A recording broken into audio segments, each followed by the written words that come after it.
I'm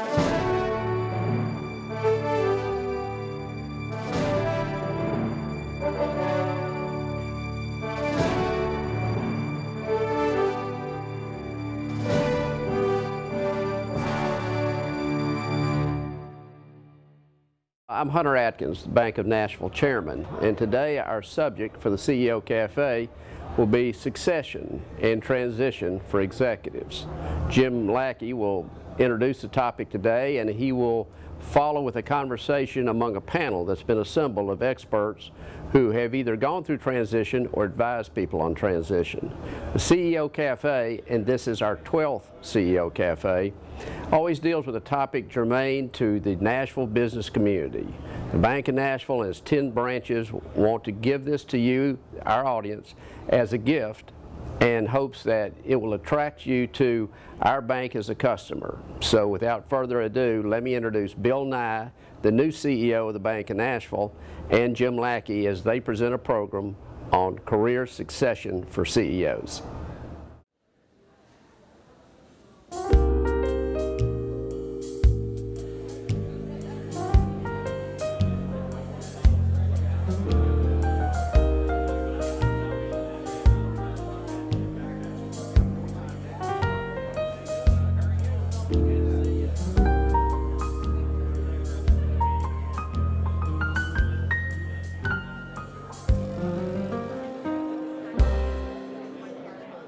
Good afternoon. I'm Hunter Atkins, Bank of Nashville Chairman. We've been going through a little succession ourselves at the Bank of Nashville, and last month I stayed on as chairman, but left the office of CEO to Bill Nye. Bill is with us today, and Bill, let me ask you to come up and say a few words. Thank you, Hunter. Hello to everybody. Exciting to be in Nashville. Thank you for coming. I've been here, this is my 6th week. This is my first CEO Cafe, so I'm excited about the room and the people here. Appreciate y'all coming. I think we got a great agenda. As Hunter said, we're going through our own transition, so I've got my notepad and I'm ready to take some notes and hope it'll help. I think Roddy's going to finish the introductions for us. The CEO Cafe began as an idea with Jim Fuller about 4 or 5 years ago to put together the Channel 10 and the business community to produce a series that would be timely. It seemed like a good idea. We tried one. This is the 11th 3 years later. I'd like to turn this over to Jim Fuller, who's really the engine that puts this thing together, and he'll introduce JimLackey, and it should be a really good panel. Thank y'all very much.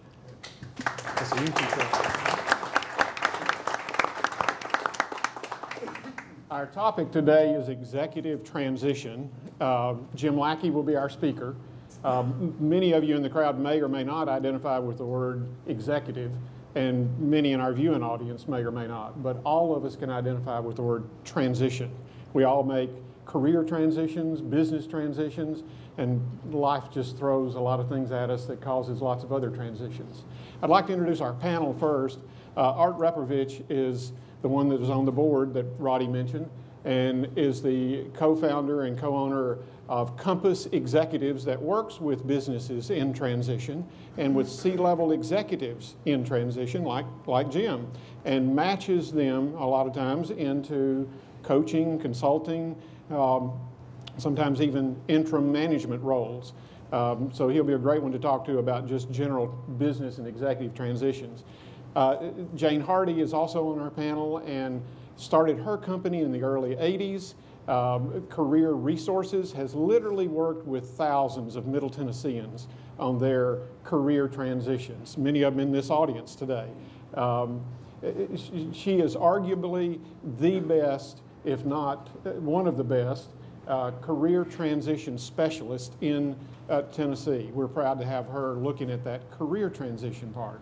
And Phil is in a transition of his own, since this space is one, eSpaces is one that he's the co-founder and co-owner of, and is about to become, well on its way to becoming, a beehive of activity of entrepreneurs, startup businesses, and executives on the go, and has, before starting eSpaces, a long career in consulting with businesses and executives. A little over 12 years ago, 14 years ago, JimLackey left a secure job as president of a company and went to be a CEO of a startup company nobody had ever heard of. And 12 years later, it was one of the most successful health care related companies in our area, and got one of the largest venture capital investments in Nashville that year, $225 million. It was a group of investors that had looked for a company just like Jim's that was on its way up, made a list of 1,000 companies, narrowed it to 100, narrowed it to 10, and funded 2. And Jim's was one of the 2. So he was at the top of his game, at the peak of his career, and he and his company both were poised to be launched to another level, and shortly thereafter walked into his new board, most of them his new investors, and tendered his resignation and moved from CEO to chairman of the board. It is a unique transition, and what we'll be doing today is looking at that unique transition of Jim's as a case study and comparing it with all the other transitions and see if there aren't common elements in there that we can all learn from for all of our transitions that we make. Please join me in welcoming Jim Lackey.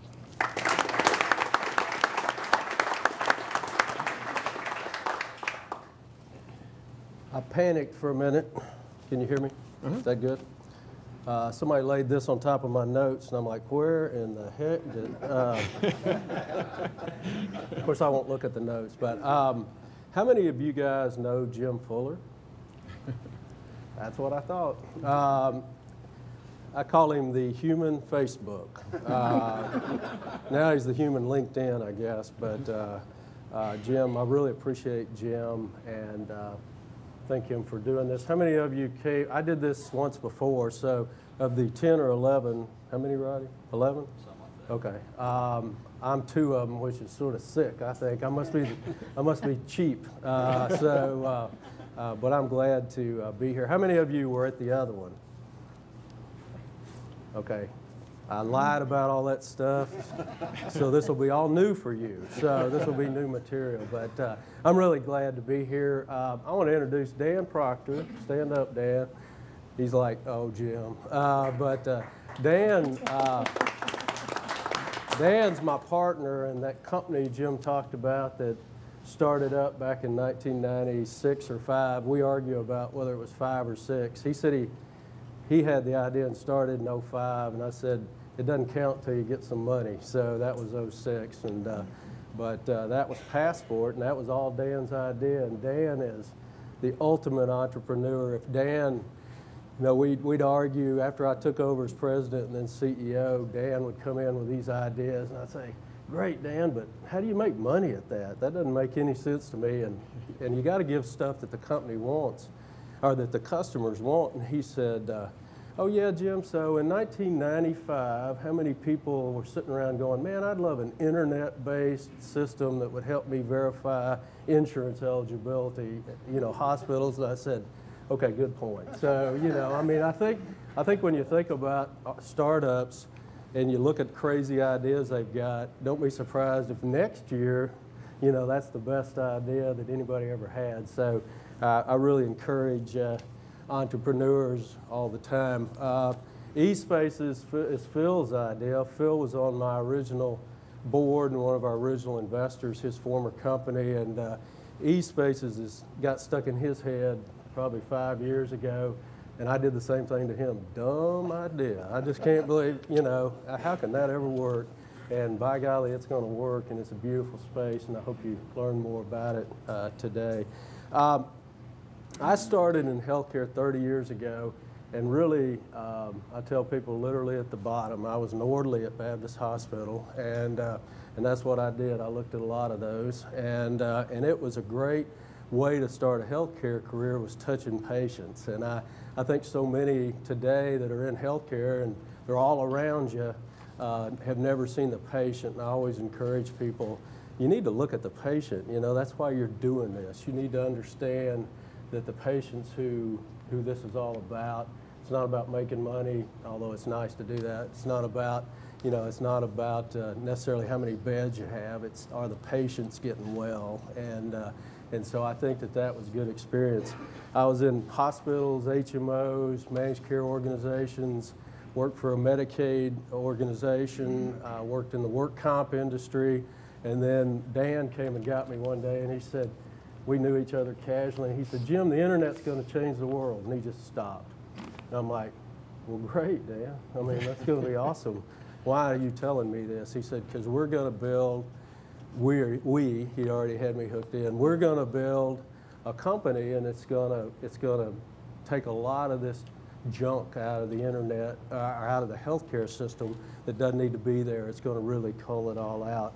I joined in '96. Dan had had his money about 6 months, and I joined. And one thing about our transition then that impressed me when I did my transition later was Dan actually was the president of the company. Actually, he was one of three. He was the first employee and one of 4 or 5 people when I joined. And Dan, when he hired me, stood up out of his office, cleaned all this stuff out, and said, now this is your office. And he went down the hall to a different office. And I don't know if any of you have had that experience on either end of that, but on the receiving end, it was pretty empowering, you know, where somebody says, not only are you the new guy in charge, but I'm getting out of the seat. You know, you got the seat. And so that was very impactful to me. And Dan has a couple of sons, and they came in the office a couple of days later, ran down the hall, ran into his old office, and stopped and looked at me with just like, who in the heck is this, you know? And went and found Dan, and Dan told him, he's the new president, he's in charge. And his youngest one said, yeah, but you can still fire him, can't you, Dan? You know? So I just thought I had the power. When we started Passport, when I joined, we really had very few customers, not really a strategy, not really much of a product.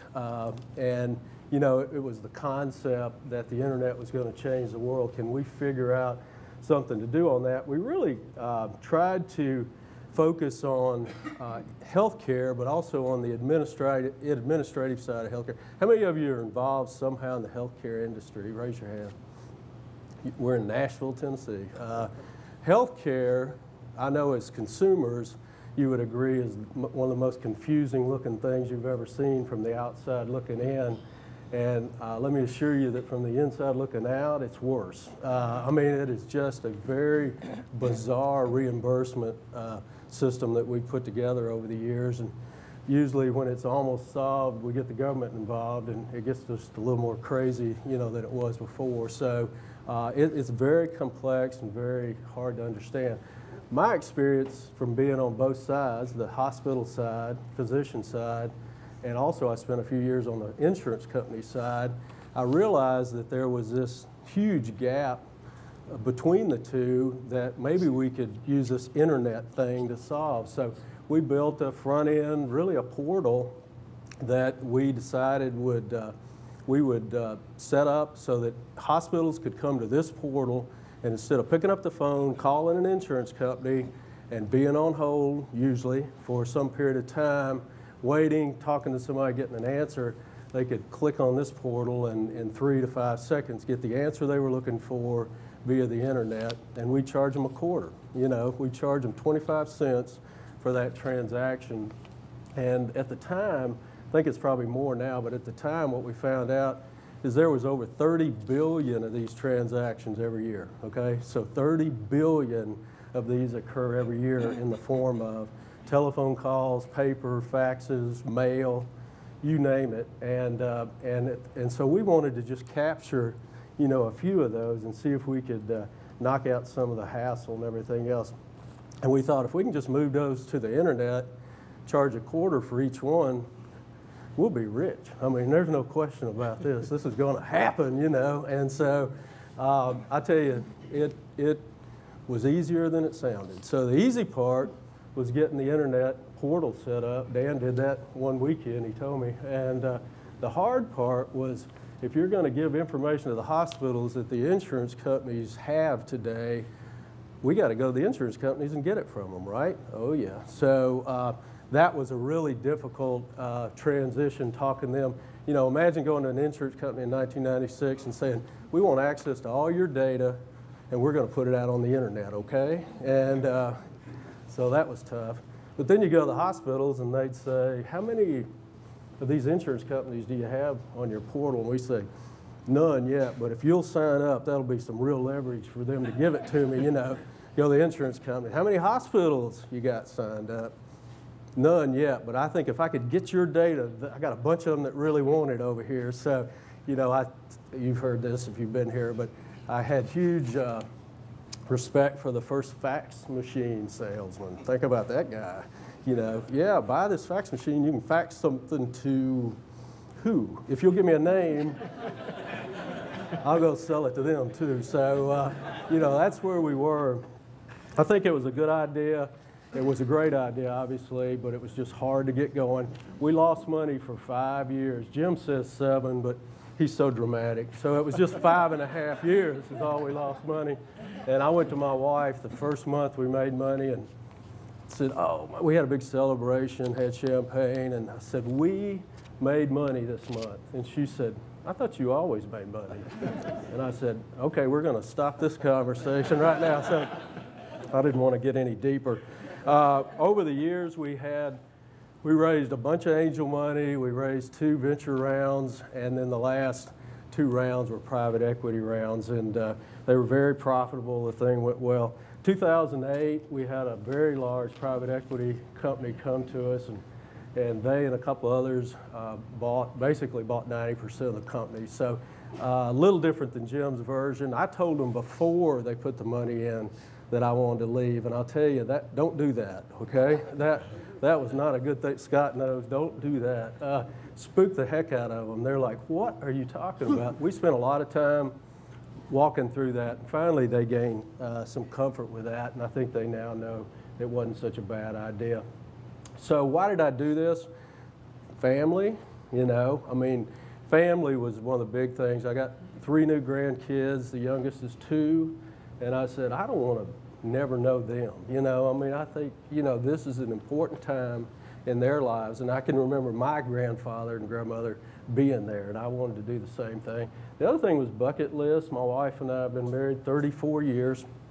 This will show you I'm a real entrepreneur. We knew each other 7 weeks when we got married. I'm not going to tell you when the first kid came, but it was a year later when he was born.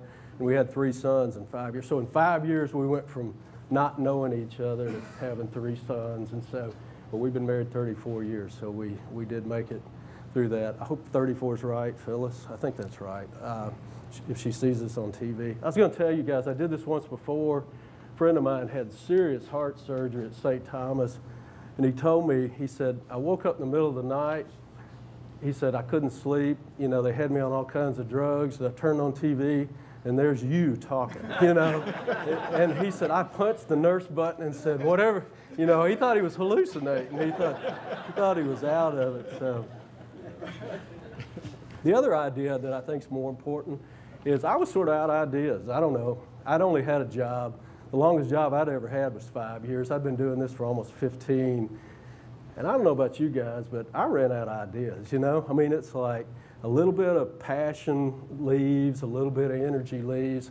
And I just started trying to be honest, you know, with myself and say, this company deserves better than this. You know, this company deserves somebody that's got a whole wealth of new ideas and contacts. And so I was excited when we finally decided to do that. It was a major transition.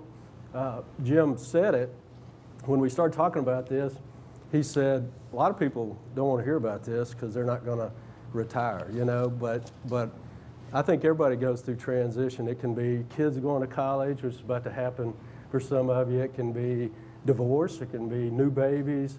You know, there's a transition all the time. So some of these, I think, will really apply all the way through.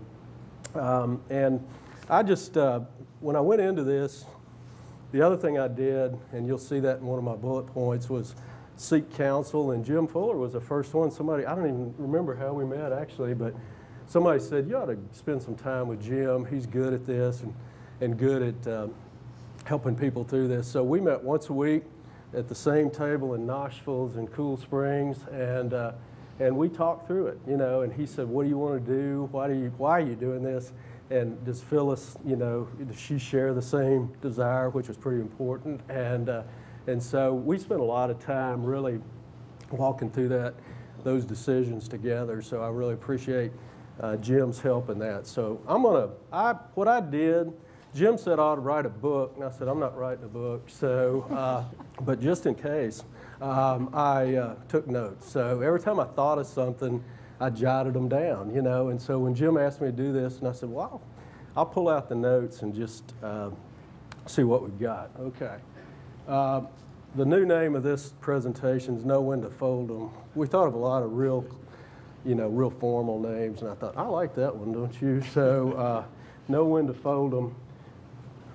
First thing is check your ego at the door. For a whole lot of reasons, when you decide to do something like this, you know, and I'm going to share some of them, but you really can't be doing it for you, okay? If you're doing it for you because you're tired or whatever, those aren't good ideas. You need to be doing it for the company, for the people that work for the company, and you really need to make it make a decision that's not something selfish. I mean, I think that so many times when you talk about doing a transition, some of you may be just thinking about changing jobs. I mean, you need to do it not only because you hate the job, or maybe you don't, but you want to do something else, but also because you think the company and the people around you, and maybe that work for you, will be better off, you know, if you take on this transition. So I just thought, check your ego at the door. You'll see there's a few other reasons to do that.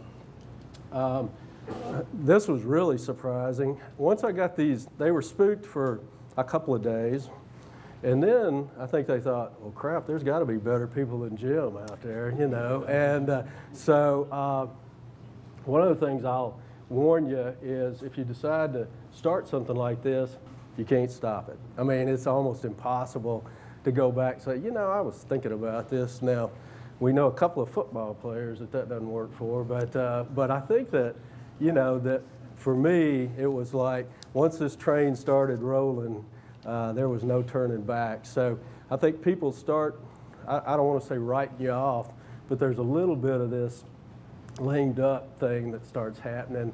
And so I just tell you, don't start unless you're sure, and because you can't stop it once it gets started. I talked to you about Jim Fuller. A lot of people out there have been through the same thing. Clayton McWhorter was one of them that was going to be here today. And I went and met with Clayton. I met with a bunch of other folks that had sort of been through this and learned a whole lot. I mean, I learned things not to do, things to do, and there's a lot of people that have gone through this before. So I'd really encourage you to find them and ask them questions because they're going to tell you right up front what's going on.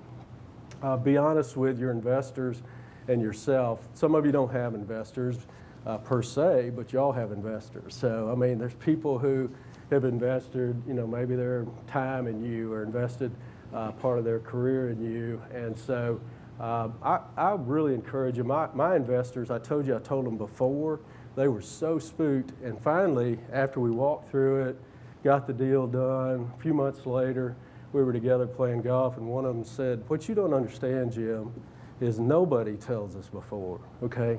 They always tell us after the money comes, you know. They get the money, they drive up, throw the keys out the door and say, see ya, you know, good luck. And you know, for me, that wasn't an option. That wasn't something I was going to do, but they said what spooked them so badly was nobody tells them before it happens, but it's important to be real honest with them, but also important to be honest with yourself. You know, is this, am I doing this because I'm lazy? Am I doing this because I'm tired? Am I doing this? Do I have the right reasons? And have I really thought through this? And back to wise counsel, talking to Jim, he asked me the hard questions, you know, why are you doing this? And so we walked through that, and I was able to answer that. Oh yeah, this is sort of important.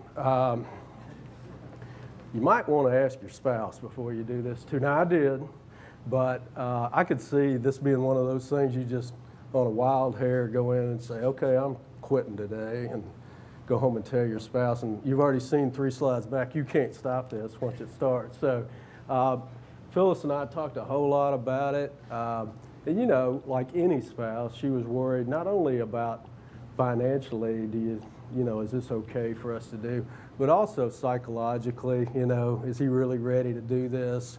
et cetera, et cetera. I think the big question in her mind was, does this mean he comes home all the time or what? So I think that was pretty important, that you really have some time with your spouse or significant other before you try something like this. Know the outcome before you take off. So I love, really, this was a good picture. I didn't do the slide, somebody else did it, but you better know where the road's going, before you get on it, and what you desire the road to be. Because for me, I wasn't ready to quit, and right now I'm involved in about 5 different companies. So my wife says, "You're twice as busy now, as you were when you had a job." I said, "Yeah, but I'm doing a lot of different things, which I'm really enjoying." So I wasn't ready to quit, so I didn't want to mess, I didn't want to go out and ruin my reputation. I didn't want to do something that would make it so that everybody else would, "Don't hire him, he'll just quit on you," And so, I had to make it be something that would work. So what I did was, and we talked about it, and they wanted me to stay on as chairman, and I didn't put this one on here, but if you can work that one out, it's great, because you've sort of got a platform. As Hunter's figuring out, it's about the cushiest job in the world. I mean, you go in once a quarter and go, "Yeah, whatever, do this, do that." What in the hell are y'all doing now? So it's not too hard a job, but it does give you a platform, and you do have the ability to use that to sort of get you into some other places. So I think knowing where you're going before you start is very important. Be ready for a lot of second guessing. I think inside, outside, myself, you look in the mirror and say, "Oh my gosh, that was a pretty good job, what have you done?" And then a lot of other people will come to you, people that care about you, people that work with you, will come in and say, "Are you sure about this? Are you sure the timing's right?" And so people are going to do that to you, and you're going to do it to yourself. So again, make sure you know where you're going. Don't be surprised if people are glad you're doing it. That's what I'll go back over there 2 or 3 weeks later, and they're like, "What are you doing back here?" And then the day they told me they needed my office, I'm like, "Okay." So we're sort of going to use that office you're in, Jim. Dan gave me the office, and they threw me out too. So, but I don't think they'll ever say to you, "Great, you're gone." But, there are some folks that are like, "We like this new guy, I mean, he's got some qualities that the old one didn't have, vice versa." So you're going to have, if you didn't do number 1, which is check your ego, you're going to get your feelings hurt. Your investors will hate the idea at first. I think I talked to you about that. But then they realized they could, with me supporting it, bring in who they wanted, So for them, it was a good deal. Go out on top. I mean, I think if you can, don't wait till you're too tired, till maybe it's starting to show in results. I just think I was convinced. I wanted to go out when it was going up, not when it was going down, and I thought that that was very important. Your number 1 goal, I tell our new CEO, my number 1 goal is make you successful. Okay, I'm not going to undermine you. I'm not going to be going to the board saying, "Did you hire this guy?" I mean, I'm your biggest fan, and my job is to help you, whether that's with the investors, with the board, whatever. I help pick you. I'm going to make you succeed. If it's possible, you're going to be as successful as you can possibly be. So I think that's important for you. It'll happen faster than you think.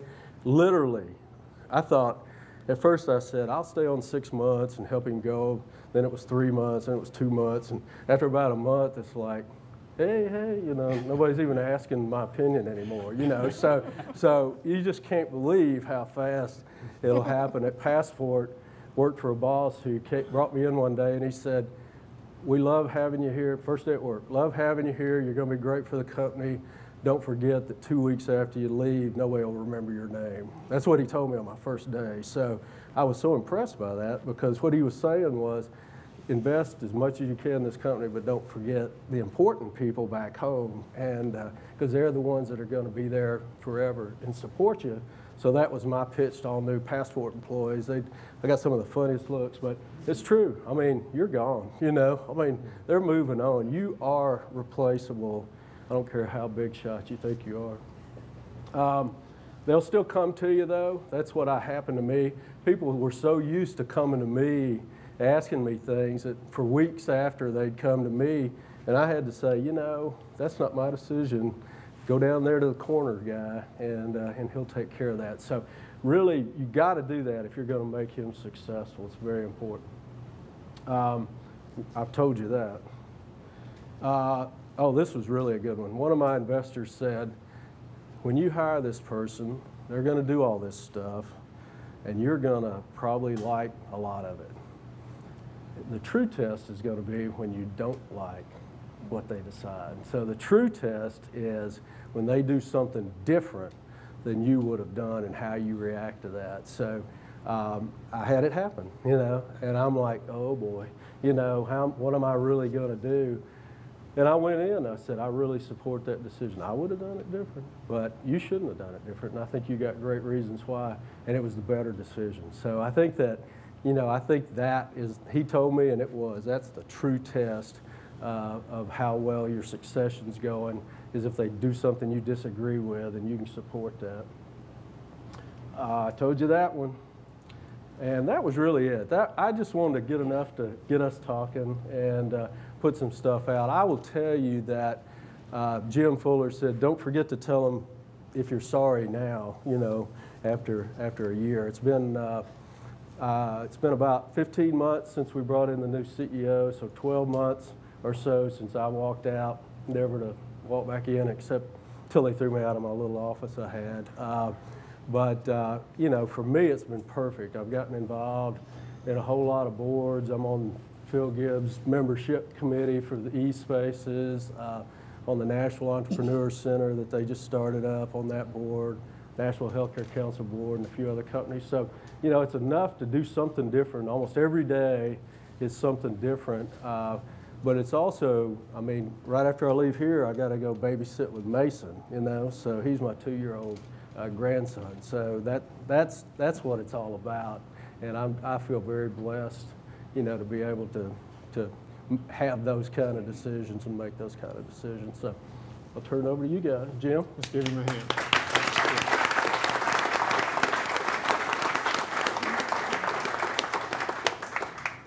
Besides Art and Jane and Phil, we have a fourth panel member, and that's you. One of the reasons we call it a cafe is that we really wanted it to be more of a conversation than a speech or a lecture. So if you have any comments, questions, or anything as soon as the panelists finish, feel free to raise your hand and we'll get you a microphone and say what you'd like to say or ask what you'd like to ask.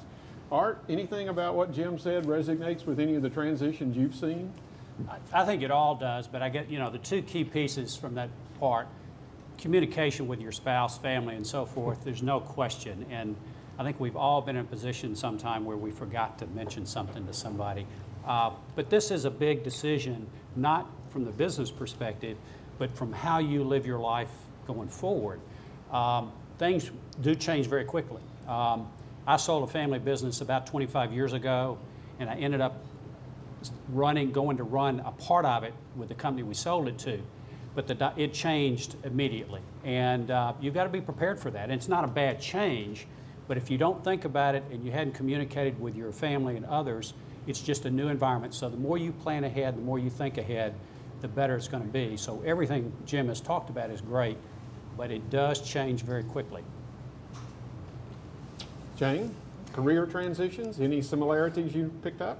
Well, what occurs to me is that part of you is real aware of making a transition as far as your career, and I think what often people don't know and aren't aware of is that making a transition has its ups and downs, and when a person's dissatisfied with what they're doing, which wasn't really your case, but really dissatisfied, to know that that's the time to go inward, really think through what you want, talk to other people, which you did beautifully, network, see what options there are before moving forward, and to know that it's just a cycle. It's just, we go through cycles of good times and bad times, and big transitions create a time to go inward and before you move outward.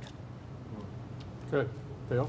Yeah, if I can just comment on the timing issue that you talked about and going out on top and how important that is. I'm not sure you always know when you're on top, but you talked about kind of the ideas running out, not new ideas. And I think in an organizational context, when you think about transition and change, I recall a quote from a professor who said, the most successful organization is the one most likely to fail. And that's because the world changes around them. And choosing the right timing is really critical. And I think you did a great job in terms of the timing. Hunter, you're going through a bit of the same transition Jim just went through, moving from CEO to chairman. Any observations you have on this? It is very different to walk into a place that you ran and not run it anymore. And you have to avoid the temptation of watching change and wanting to criticize it because you didn't do it. And I think that's a natural phase that we all go through. But my advice is to, throughout your career, Jim, you've always had other interests. You've been a pilot, you've been interested in other companies. Those are what endure after you leave your day-to-day job. Also, I would say that sense of closure is up to your sense of closure. I mean, I leave banking and it's not at its top as an industry. But what we could do in the Bank of Nashville, we hit every goal for 2 years that we had. And that sense of closure really helps you say, you know, this is a good time to jump off track and turn it over to Bill Nye, who comes in from out of town. Right. But you have to avoid the temptation to take it personally when things are different. Hunter, hand your microphone up to Bill Halbert there. Bill's been one of our former CEO speakers and is one of the top corporate trainers, consultants, and have worked with lots of businesses in transition. What are your thoughts about all this? Well, I'm here for the free food. I want to say that. We knew you were. We knew you were. I heard the word cafe, so that's what we But I think organizations are like families. And I think that when you're a father in a young organization, you talk one way maybe to your child. The psychologist in the room would probably disagree with me and say, no, you always talk to them like adults. But I know I always talk to them like children. But then when they grow up and the family matures, I think you relate to them in a different way. And I've lived long enough to see my daughter pass me in her professional excellence and have been able to pass the torch to her. And I think that's what you did, Jim. I think you saw the potential for the organization to grow. And I think that's just as important as keeping the finger on your own pulse beat. What's happening to the organization? Has it outgrown you? Or is it in a different place? Have you passed the entrepreneurial place and it's now more of a CEO-driven place? Is it a place where you need somebody who just can maintain it for a while? Or perhaps a place where it needs to be reinvented? Yeah. I think for me, too, it was, I knew that with private equity, and many of you have had that and been in that maybe, but you know, it's a different style. You know, they're very metric driven, very, you know, they look at things a lot differently than we did as entrepreneurs. And I was just afraid that I wouldn't have the patience for that a little bit. I wasn't sure how I'd react to that. And usually, you know, we'll go to board meetings and I realize I would react badly to that probably because it's, you know, it is very metric driven. I used to we finally agreed after the first year, you know, I said, you know, we used to run this place up with our, you know, gut intuition and so we agreed that I'd do that, but I'd show them the math, you know. I mean, it's sort of like run by gut, but show them the math. I thought that was our theme for a while. And so that was part of my decision as well. Mac? I was just going to ask, that decision you made to get on that train that's sort of a one-way train, that's a really risky proposition to go in and say, look, I don't want to do this anymore. And so how did you handle the more personal sides of that risk? And I'd like to hear really from all the panels about when you're making transition and you've made the decision, but you really need to do a sort of a sales job with the folks on the other side of the table that, you know, everybody is happy and it doesn't, you know, kill the deal or ruin the relationship. Are you talking about the investors? Yes. Okay. Yeah, that was a big deal because I was not ready for the reaction when I first mentioned it. So I had to back off just a little bit, you know, and take it a little slower. But, you know, I think part of it was they weren't used to people doing it at the time that we did it. You know, that usually occurs later in the process. So, you know, I was educated about that. But I think that we just, you know, it wasn't easy. It took a year. I mean, it took almost a year to sort of get, you know, maybe they saw enough of me to think anybody would do better than this, you know. So I don't know, but we finally came, and now we still talk about it, and they'll say most of the time it was just the timing was so strange to us, but now we understand that it was probably a good decision overall. Other comments, questions? Yes. After you've discussed this with your family and sought counsel and pretty much have made the decision to make the transition, what about, and any of the panelists address the timing of this? How far out do you announce this to your board, to your organization? Is it a year, 6 months, 2 months? For us, the board were the investors, and so we started talking about this probably a year and a half before, you know, we pulled the trigger and started recruiting. We didn't talk to much anybody else until we had a CEO candidate identified. So that part of it was a little later. I probably gave the employees a month or so. I think we had them identified, but it was still a couple months away from finalizing everything. So Jim may remember better than me, but I think it was a couple of months to tell the employees there's going to be some changes. And you know, employees we don't ever give them enough credit. Everybody knows what's going on. So I'm telling you, down to the customer service folks, the second we took private equity money, you know, who's getting fired, who's going where are they moving us to? You know, I mean, it just causes a huge firestorm. And so we underestimate that. So when I finally told them, which was a year and a half later, they're like, oh yeah, so what? You know, we knew this was going to happen, right? So the board knew right away, but the employees as a group didn't know for a couple months before. And we still had that transition period where he was there and I was there together for about 3 months. Hunter, you had a comment? I'm a member of the Alternative Board, which is 10 CEOs that sit together every month. When you join, you fill in a pre-printed form, which I did in 2005, and one of the questions is, how do you want this to end? Mm-hmm.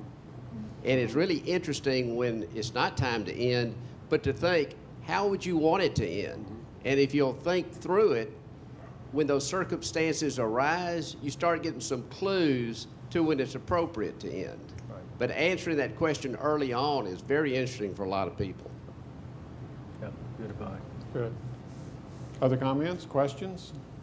Yes. Jim, you talked about a pretty short transition, a transition where in a venture capital or going public, those things can be much quicker.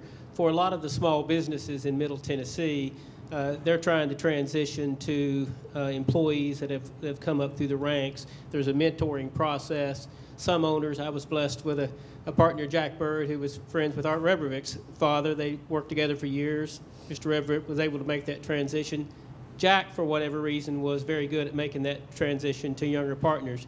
Most entrepreneurs struggle with that. What advice would you give to the entrepreneurs that doesn't come easy for them? They're not able to turn loose. Who do they seek, maybe in the career counseling arena? I think they seek Jim Fuller. There are an awful lot of coaches and consultants around town, and it's good to get some professional advice. But what I think Jim did was to go to the Clayton McWhorters of the world and other people who have gone through this themselves, which is usually what I do first. If somebody's trying to do something, I try to find them somebody in the industry who's already done it or is in the midst of doing it. So, and you can network and find folks like that. Ron, I might add one thing, and those that know what we do, but we suggest entrepreneurs and family businesses develop an outside board, advisory board and so forth. And if they have a board, they can use that for the coaching, but they can also use that really to help them know when to make that decision. We work with a lot of folks who wait too late, and we all know how that works. But if you can be progressive on the front end, as Jim has been in a family business or private business, and use that board, there's not a right or wrong time, but if you're planning for it and you've got other objective advisors helping you pick or make that decision, it's much better for the company. But a hard-charging entrepreneur or a hard-charging family business owner, it's tough for them to go through the process that Jim did. And we all know folks who've left their company at their desk, and then somebody has to bring somebody else in. So an outside board or advisors like Jim really can help that process. Do you want to add to that, Phil? Yes, the story that Jim told, I think, is really unusual for a Dan Proctor to realize early on that in terms of his skills and talents and what Jim could bring to the table in that transition, and then Jim to step out and to be proactive in doing that is really pretty unusual, and in most cases a board and advisor is really important to make the process work. Yes. I'd be interested in your comments on post-transition, deciding what you wanted to do next. You said you were involved in 5 different companies in different ways. Having been through my own transition, I know that it was a real temptation to jump at things. Mine came in different circumstances than yours did, but I'd be interested in the thought process that you went through, or the reflective process you went through in choosing what to do next. That's a great question, Dave. One piece of advice I got from almost everybody was learn how to say no, and unfortunately I didn't do too good at that. But actually I did. I got better at it after a few months, because what you'll find is people assume now you got nothing to do and you're going to be sitting at home twiddling your thumbs, and they're going to get you. So I had a lot of people talking to me, and I mean, let me tell you, all of you guys got a great opportunity if they came from me, because you guys are obviously more qualified than me. But what I found was it had to be something I understood. I mean, I had a couple of people ask me to do some things that were so far off the mark. I mean, I think they'll be successful. I didn't even doubt they were going to be good ventures, but I didn't feel like I personally could add much value. So, those were where I drew the line. And I sort of said, there's a number, and I think it was 5 or so. You can't do more than 5. I mean, if you do more than 5, you're not going to do well for anybody else. So, and some of them talk to me once a quarter. Some of them I see every single day, and so for me, it's just, I just got to tell you, it's been a great experience, because I get to do something different every day. It's like JimLackey's temp agency, I get to go somewhere new every day.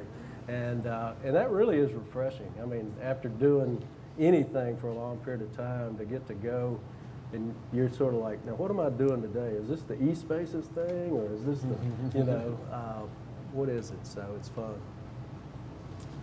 Pass the microphone over to Linda Odom. I'd like your comment, Linda. Linda is one of the top psychologists in town, and has been president of the psychologists, or co-president of the Top Psychology Association here. I needed you, not Fuller. That's right. We needed you. But of transitions we're all making, we're talking about business, and we're talking about executive, and talking some about career, but you deal with a lot of life transitions. Are you seeing similarities here that are common to most transitions? One of the things I was thinking as I was listening to this is that Jim, you got to choose to make this transition. Yeah. And a lot of people in transition, especially those that would come to see me, have not chosen the transition that they find themselves in. And so it doesn't feel like an empowering experience. It can feel like a disempowering experience. I think that as a psychologist, I can hold for people the awareness that a transition to me is really a precious time. It's really almost a sacred time, because sometimes we can't choose to step out of old patterns. We get sort of pushed out of them, and it feels like this is a bad thing that's happening, because at first we don't realize it's an opportunity to really renew all the patterns, internal patterns, and the patterns that we're living our lives in externally. And so over time, people come to see that it can be like a rebirth. And sometimes we have to have somebody walk with us through that process for the early stages before we can see that. Yeah, I feel very fortunate I could choose this. I had one of my great friends came to me after having a job for 30 years, and they said they sold our division. I got fired today. He came to me first, and I said, awesome. He said, what? And I said, no, I mean, think about it. I mean, now you get to do whatever you want. It wasn't real comforting to him at the point, but today he will tell you 2.5 years later, he said, that's the best thing that ever happened to me. I mean, he said, I'm out doing exactly what I want to do. I'm making as much money as I was before. You know, I mean, it was just like, you know, as entrepreneurs, we don't know that feeling because we just go do stuff, you know. And but I think a lot of people can't do that. You know, I mean, they cannot come out of that. And so I can tell you his experience was so positive after that. And he told me, he said, I wish I got fired 20 years ago. And I said, yeah, well, should have worked harder at that. So. For me, spending some time with Jim, I think the central thing that struck me was his caring and concern for his company, obviously. And things he didn't talk about was the pay and the power and the prestige that might go with where he was. But on the other side, what he did talk about a lot were grandchildren, family, values, quality of life, and he and Phyllis's bucket list that they had. And trying to find that balance is something we all try to do. And that seemed to be a central message that came out of Jim's transition. Let's give Jim and the panel a big hand.